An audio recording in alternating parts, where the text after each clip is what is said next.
This is The Allusionist, in which I, Helen Zaltzman, run the latest software update on language, and it doesn't work now. This episode is another instalment in the Telling Other Stories series about renaming, and in response to the last episode, The Box, about Erwin Schrödinger of the eponymous cat and equation, Emerson got in touch to offer the following idea.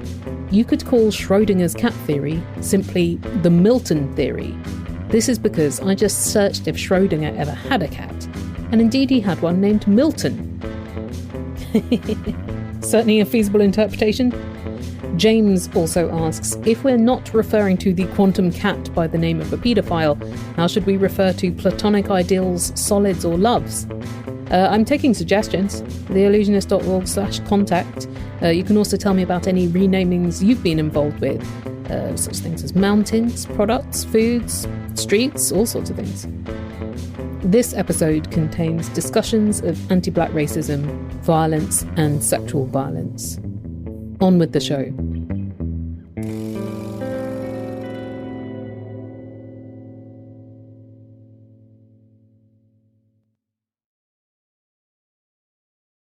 Recently, I had a conversation with my parents-in-law about a foodstuff local to them. It's a meatball made of bits of pig offal and meat scraps. And where my in-laws live in the West Midlands, the name of it is the same word as the F-slur used against gay men. We discussed possible replacements for the name: organ balls, offal bundles, referring to the etymology of the food's original F name from a bundle of sticks. They're called ducks in some other areas of England, which is confusing because they're not made of duck, and they don't look like a duck or quack like a duck. But that's a lesser problem than sharing a name with a slur. The foodstuff is not connected to the slur in meaning, but some words have been so wrecked by one particular use. Even unrelated uses are infected. Another such word is plantation. For many years, people have been encouraging its removal from the names of products and places, with some results. In 2019, the town of Sienna Plantation in Texas became just Sienna. That same year, Bigelow Tea began the process of renaming its plantation mint tea to Perfectly Mint, and Bigelow's Charleston Tea Plantation to Charleston Tea Garden. In 2016, Cornell University had agreed that its Cornell plantations would henceforth be called Cornell Botanic Gardens. The gardens had been named plantations in 1944 not because they had been the kind of plantation tended to by enslaved Africans, but because one of the founders of the gardens wanted to reclaim the sense of the word that meant the acts of plants being planted, or an area that was being cultivated. But in 2016, Cornell conceded that that reclamation was not possible. In 2020, many organisations suddenly realised anti-black racism exists and got busy renaming. The state of Rhode Island voted just to be called that and no longer the state of Rhode Island and Providence Plantations. And in neighbouring Massachusetts, the Living Museum, formerly known as Plymouth Plantation, became Plymouth Patuxet. Some of the proposed plantation renamings are still in progress. The French drinks company Maison Ferrand announced in 2020 that they would rename their plantation rum. At time of recording, the product is still called plantation rum. But I wrote to the company asking if they would speak to me about this, and they replied a couple of days ago saying plantation rum is very much in the process of rebranding. And they mentioned that the new name will hopefully be announced soon. Nearly 13,000 people signed a petition to rename the town of Plantation, Florida. It's still called Plantation. I don't know where they're at with the process. I can guess. In London, Ontario, in 2019, Lila Wheeler, then aged 9, made a petition saying, "I've been trying to have the name of my street, Plantation Road, changed for the last year. The name of my street means a place where black slaves were forced to work in horrible conditions and were often whipped and punished and sometimes killed. With everything happening in our world right now, slave language needs to be abolished. Please sign the petition and help end racist language." 4,313 people did sign the petition. So far, the street is still called Plantation Road. There are still a lot of things with plantation in their names: products, housing developments, country clubs, shutters, towns, roads. And realistically, it's probably going to stick around in many of them. But Kennedy Whiters has suggestions for the word plantation itself. Hi, my name is Kennedy Whiters. I am an architect, also a business owner. I own my own boutique architecture firm that specializes in historic preservation and owners representation, also known as construction management. I go by pronouns of she, her, and I'm also a Black woman. Kennedy also runs Unredact the Facts, a research and advocacy project to unredact the facts of history to tell a fuller story for racial equity and healing. I'm saying unredact the word plantation. There are many definitions for a plantation, but the Southern definition, plantation, is like where people labored during the period of chattel slavery. Plantations were places of forced labor. They were forced labor camps, and other people are using this phrase to describe these places.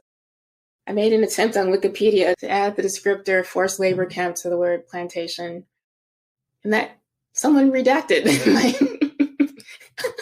my unredaction, actually. I imagine fewer people would choose to have weddings at things called forced labor camps. You would hope. I would hope. I mean, so the antebellum and plantation seem to glorify this period of time that was very horrific. And it's a period of enslavement. It's a period of trauma. And I know, and it was a system that white people, Europeans, developed, created to build this country economically, socially, and knowing the history of what transpired back then. There's nothing to glamorize, even though people glamorize them, this antebellum period, and people dress in antebellum period clothing and for fun. Plantations, people continue to have weddings there at these places. The parallel I draw, and I started looking at when I dissected the word plantation, were the concentration camps in Germany.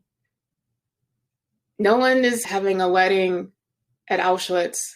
In the interests of fact-checking, I ruined my own Google history by searching for, can you get married at Auschwitz?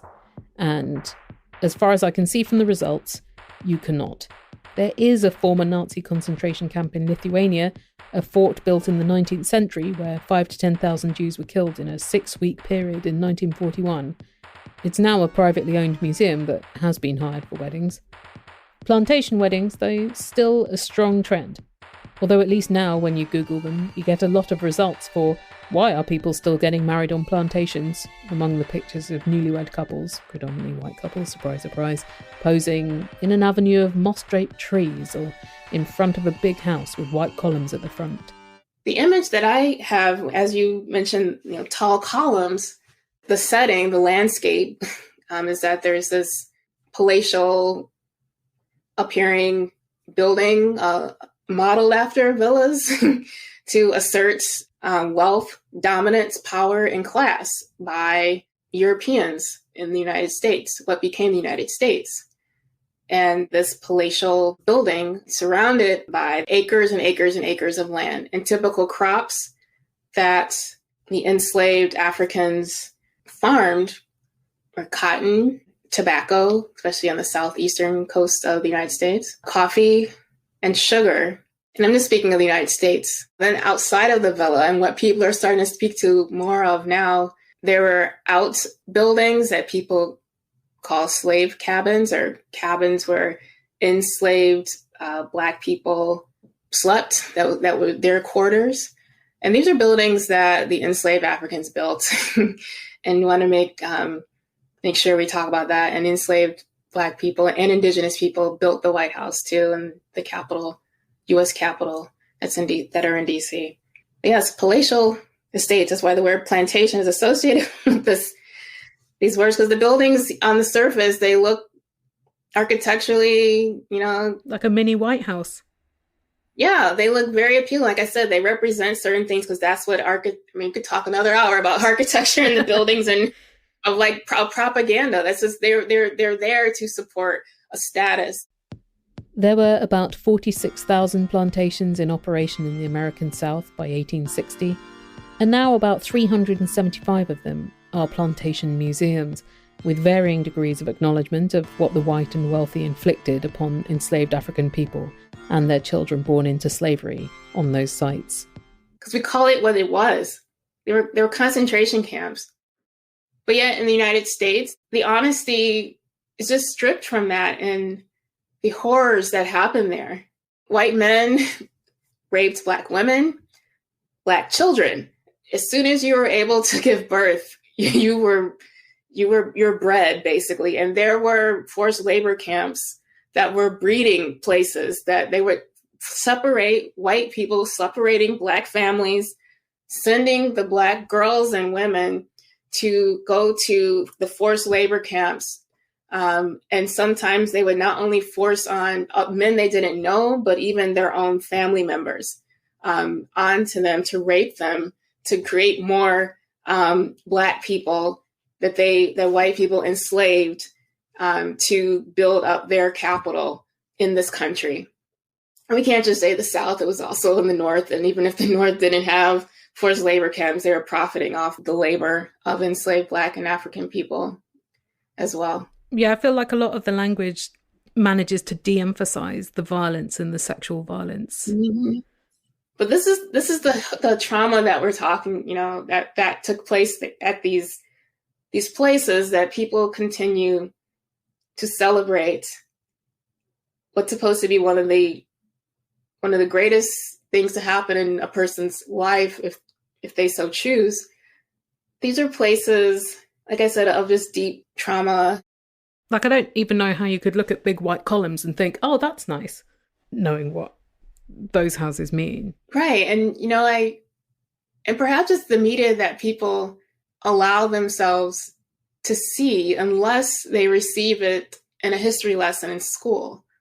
Even if you are taught things in history class, which a lot of us aren't even, it feels abstracted from real human experience or things that are still relevant to the present day, rather than things that are just kind of encapsulated in the past, like safely boxed away. Yes. And as I continue on this research path, I recently was curious about why are people using redacted grammar and language? Why do people use the passive voice? Passive voice was mentioned. The word plantation is not the only linguistic component Kennedy has on watch. Throughout the month of February 2023, Black History Month, you can play Kennedy's redacted bingo at unredactthefacts.com. So I just launched this fun venture to encourage people to look for ways in which individuals and organizations are using redacted grammar and language to communicate historical narratives about Black history, which is U.S. history. February is Black History Month, and so this is a time of year when we see an increase in these historical narratives. And so you can sign up on the website on redactthefacts.com that has an online bingo card that I set up. And the squares are different examples of redacted grammar and language. So once you see a square, you tag the bingo card and keep a running list of the spot on your card and where you heard or read the redacted grammar and language. It could be on Twitter, it could be on Instagram, a website, or even a webinar or event that you attend. So one example, if you come across a euphemism for white people in a sentence. Like what? The wealthy elite. That's one example. Landowners? Landowners, yes. Landowners, enslavers. And by the end of February 28th, email your completed bingo card and your list of where you found and heard the redacted grammar and language. Among the other squares on Kennedy's redacted bingo card are passive voice description of slavery, passive voice description of lynching, and passive voice description of civil rights movement. The passive voice is such a problem because it hides who did what to whom. There's intentionality in removing words and phrases and to omit certain parts of a history intentionally. And so what I saw in what sparked this whole journey of research, and I saw other posts in 2020, but the first one that I saw was early June, the national leader in the United States for historic preservation, the National Trust for Historic Preservation, they have an initiative called Tell the Full American Story, and it's tied into their African American Action Heritage Fund that does great work in fundraising to finance historic preservation projects at Black historic sites across the U.S. But while they were saying they're telling the full American story, they're doing it in one regard, through my lens, highlighting the contributions of African Americans in the United States through financing these projects. But in the way that they're telling the story, I found that they were using grammar and language that did not tell a full story, and that if we dive into the mechanics of sentences and the story, they're using the passive voice in particular. That's what first caught my eye in 2020. The National Trust for Historic Preservation had posted about a building they own in Washington, D.C., saying, I quote, "where people were held in bondage within view of the White House." Who were held in bondage? Who held them in bondage? To me, it seems as though this passive voice sentence is writing from the perspective of empathy for a white audience that might be offended, who might feel shame about reading that people connected to them, their ancestors, held people in bondage. But this is history. We know that happened. So why aren't we writing about it in a very direct, open way? So that's where I began looking at reframing Tell the Full Story to being more direct about what we're actually seeing and what we're actually hearing, which is redacted history. And so flipping that to say, let's try something new. Let's have a vision for a different way of writing and speaking the narrative, historical narratives. Why not unredact the facts of history to tell a fuller story for racial equity and healing? But also be honest about why people are not telling us these parts of the history, why we're encouraged to write in the passive voice. I go back to being a 7th grader and hearing my English teacher tell us that the passive voice is a professional way of writing. And this is what we're taught in school. In like a lot of creative writing classes, they say don't use the passive voice. But comparing that to what you were taught, where they were like, it's the more official tone to strike, and maybe that's because it does remove the activity from individuals and therefore makes it seem like it's just inevitable rather than the choices of humans to do it. And it kind of removes humans from the equation, even though humans have done all these things actively. And now knowing what I know now is that why are we taught that the passive voice is a professional way of writing? And we can say from a legal perspective that there's a concern about libel, and because you're saying who did what to whom, and you're making claims about an action that someone did to someone else. And it can be, we live in a litigious society. So there's some protection involved in that. Well, who are we protecting? And that's where I've been, going down this rabbit hole recently, but about writing with empathy for the audience. And who is the audience that we are writing empathy for? I mean, looking at who runs most media organizations in US and UK. Why do people use the passive voice? Why are people using redacted grammar and language? It's by design there to create distance between the author of the text and the reader of the text and the events that they are reading and writing about. That's what the passive voice is, like, by design constructed to do. Mental distance. And so is it for reasons of protecting our emotions and our feelings so that we don't become too close to these traumatic historical events? And in that regard, I go back to what I said earlier about there's intention behind writing with this redacted grammar and language to hide history by design to protect white supremacy, yes, but also maybe there's also some element of just protecting our mental and emotional space, because not only are white people using this, Black people use it too, and then other people of color. That's another grammar framing that I'm curious about, is like Black trauma versus the people who are creating the trauma. Because what I've read in defense of the passive voice is a desire to focus on the recipient of the violent act, the victim, the survivor, to shine a light on them in order to not glamorize, say, someone that the media calls a white supremacist or murderer, or just someone that does this very violent act. And I understand that. I wonder if there are any languages that don't have passive voice and how things play out in those. Yes.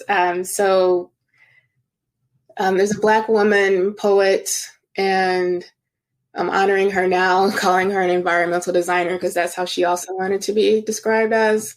June Jordan.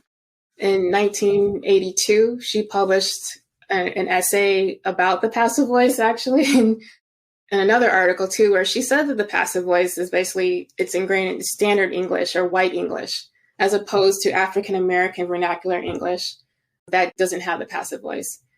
You can say that, quote, standard white English, there is this element of the passive voice that perhaps is to create distance in events between the author, the reader, and the event. But yes, there are languages that do not have the passive voice, and one of them, the African American vernacular English, or AVE.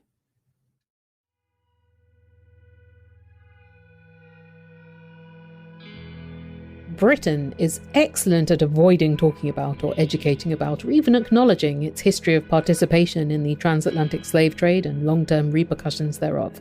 But there is a brilliant podcast series that can fill you in, Human Resources, made by Broccoli Productions, hosted by one of my favourite journalists, Moya Lothian McLean, who is descended from both enslaved Black Africans and white slave owners. While you're in your podcast app of choice getting it, subscribe to some Black Joy too.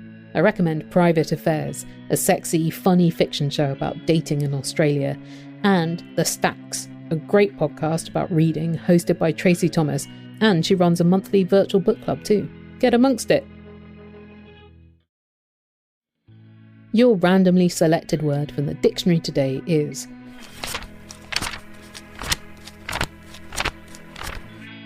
embrave, verb transitive. To make showy, to decorate, bracket Spencer. I think that means it's from Spencer, not that you decorate Spencer. To inspire with bravery. Try using embrave in an email today.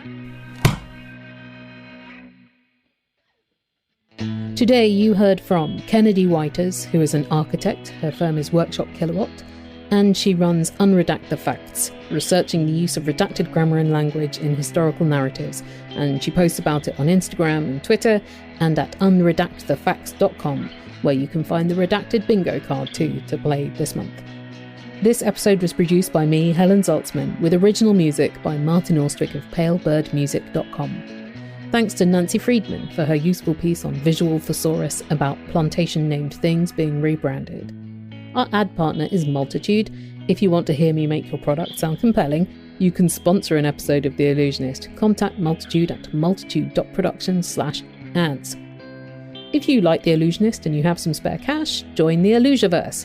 Go to theallusionist.org/donate, and for a mere $2 American per month, or more dollars if you absolutely insist, you get behind-the-scenes info about each episode, plus spoilers for upcoming episodes. You get fortnightly live streams with relaxing readings from a variety of reference books, and you get the Allusionverse Discord community, where you can hang out with your adorable fellow podcast enthusiasts and discuss such things as special candy dishes and the etymology of waffle. We're also watching the current season of Great Pottery Throwdown together, the most wholesome show on television in the most wholesome place on the internet. Join us at theallusionist.org/donate. Find Allusionist Show on Facebook, Instagram, YouTube and Twitter, and you can hear or read every episode, get links to more information about each topic they're in, and see the full dictionary entries for all the randomly selected words, and tell me about your renaming projects at the show's forever home, theallusionist.org.